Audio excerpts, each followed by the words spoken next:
Le Bitcoin peut descendre encore plus bas. Dans cette vidéo, je vais vous partager un scénario baissier. Franchement, si le Bitcoin descend sous les 3000 $,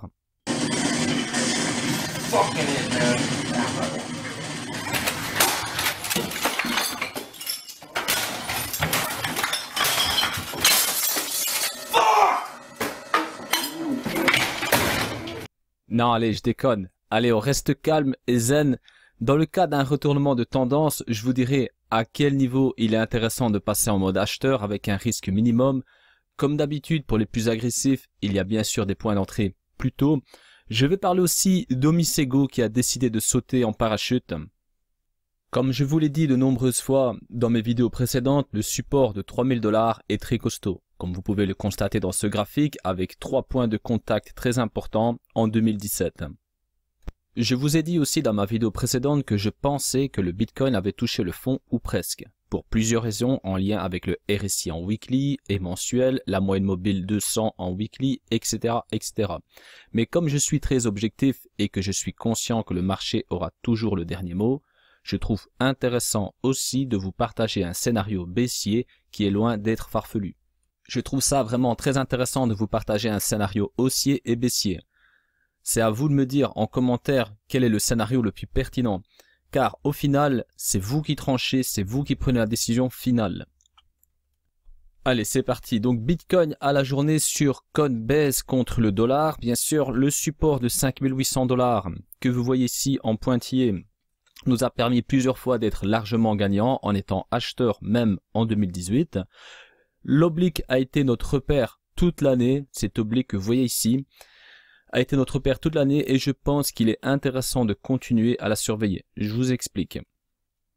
En 2018, le Bitcoin a formé un magnifique triangle descendant. Les probabilités font qu'un triangle descendant est généralement cassé à la baisse. Donc voici le triangle descendant avec le support de 5800 $ et l'oblique que nous avons visualisé toute l'année 2018. Maintenant, si le Bitcoin vient tester plusieurs fois la zone de 3000-3200 $ et qu'il teste encore à nouveau l'oblique supérieur, les probabilités font que le support ne tiendra pas et qu'on ira plus bas. C'est quelque chose qu'il faut envisager. Moi, vous connaissez mon avis. Je pense que 3000 $, ça va tenir. On peut très bien avoir une mèche en dessous, mais on clôturera au-dessus. Mais voilà, donc le Bitcoin doit, en tout cas pour ma part, absolument s'éloigner de la zone des 3000 $ et clôturer un étage plus haut, aux alentours de 3600 $ ou voire même 4000 $. L'idée c'est ça, c'est vraiment s'éloigner du fameux support acheteur qu'on a eu aux alentours de 3200 $ et rester bien au-dessus. Rassurez-vous, ce n'est pas pour demain, mais d'ici la fin du mois de mai, je pense, oui c'est ça, on aura une réponse nette et franche du marché. Peut-être que cette oblique n'est plus un repère, que ça sert à rien de la regarder. Moi perso, je regarde cela de près, je vais voir un petit peu comment ça va se passer ici au niveau du Bitcoin, si on vient tester encore la zone de 3000-3200 $, si on vient tester l'oblique. Voilà, je vais regarder tout ça de près et après on verra. C'est encore une fois le marché qui va décider. En H4, nous sommes toujours dans le canal baissier que je partage depuis le mois de décembre. Ne vous faites pas avoir quand le Bitcoin prend ou perd 100 $ dans ce canal. Pour les plus prudents, attendez d'avoir un signal car la tendance est toujours baissière. Depuis le mois de novembre, les sommets sont de plus en plus bas. On a des sommets qui sont toujours de plus en plus bas. Si le Bitcoin franchit l'oblique supérieur, les plus agressifs prendront déjà des positions ici pour aller tester par exemple les 4400 $. Les plus prudents vont attendre que le Bitcoin monte d'un étage, bien en dessus, et clôturer minimum à la journée pour envisager des objectifs intéressants au-delà de 4400 $. Si le marché reste baissier, il est intéressant d'attendre encore et de choper des alts 10, 20, 30% moins chers qu'aujourd'hui. Si on teste les 3200 $, les opportunistes court terme vont tenter bien sûr le petit rebond technique. Mais il y aura beaucoup de choses à prendre en considération, notamment le volume, les shorts, etc. Soyez malins et attendez que le marché nous donne un signal. Toujours en H4, mais sur Bitfi.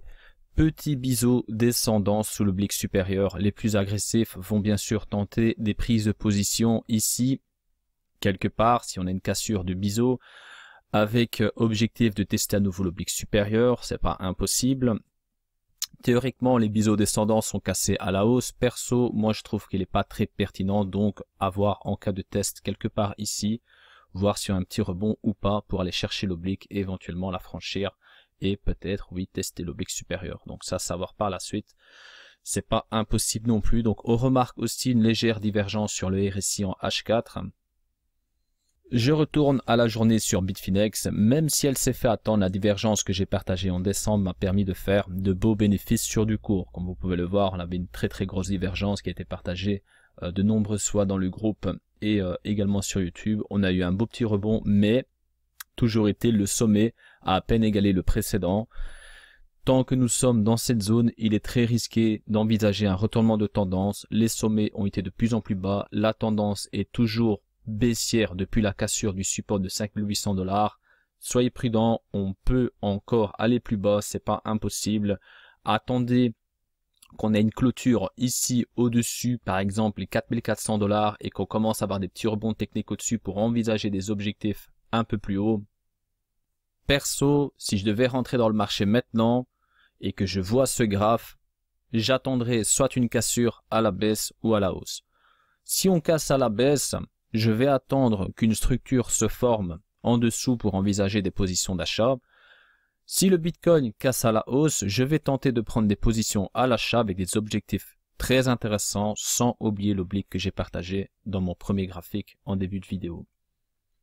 Sur du court terme, ça n'a aucune importance que le Bitcoin coûte 1000 $ ou 10 000 $.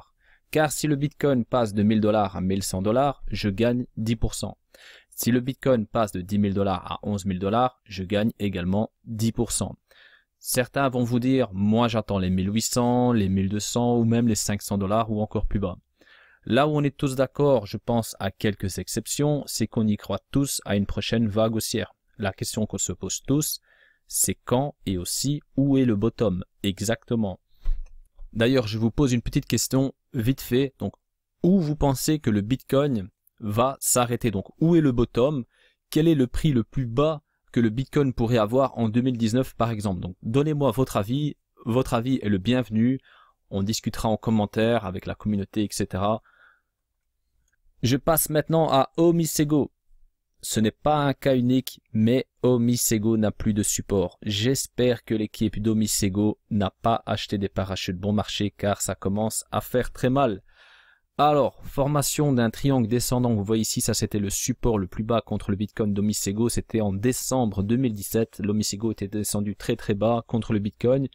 Donc, formation d'un petit triangle descendant qui a été cassé à la baisse.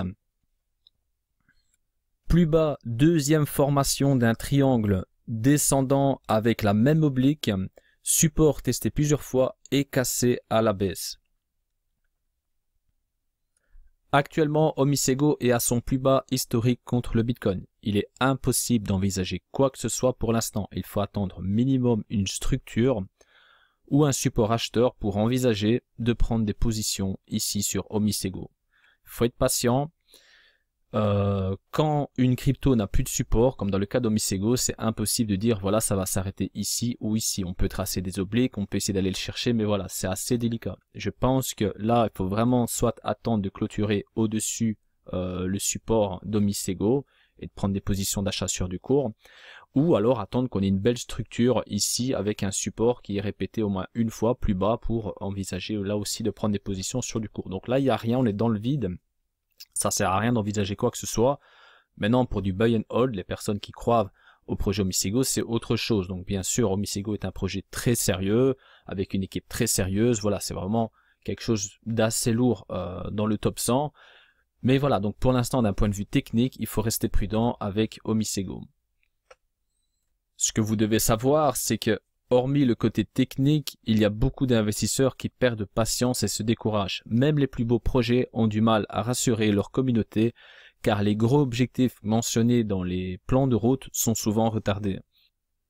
Les chaînes YouTube disparaissent petit à petit, tout le monde se barre et pourtant c'est maintenant sous le support de 5800 $ qui a tenu le Bitcoin pendant presque un an qu'il faut rester concentré et rien lâcher. La sélection naturelle a commencé et croyez-moi, 9 projets sur 10 vont disparaître. Ne jouez pas au casino et investissez dans des projets sérieux avec une équipe sérieuse. Il y a déjà énormément de profits à se faire avec les plus gros projets du marché car la plupart ont été divisés par 20. Si vous tentez le coup avec une crypto qui a un faible capital, il est prudent d'investir un petit billet, sachant qu'il y a de grandes chances que vous perdez ce petit billet. Il y a bien sûr des cryptos avec un faible capital qui vont bousculer le marché et nous faire gagner beaucoup d'argent, mais elles sont très rares. En tant qu'investisseur, vous devez maîtriser le fondamental et minimum les bases de l'analyse technique.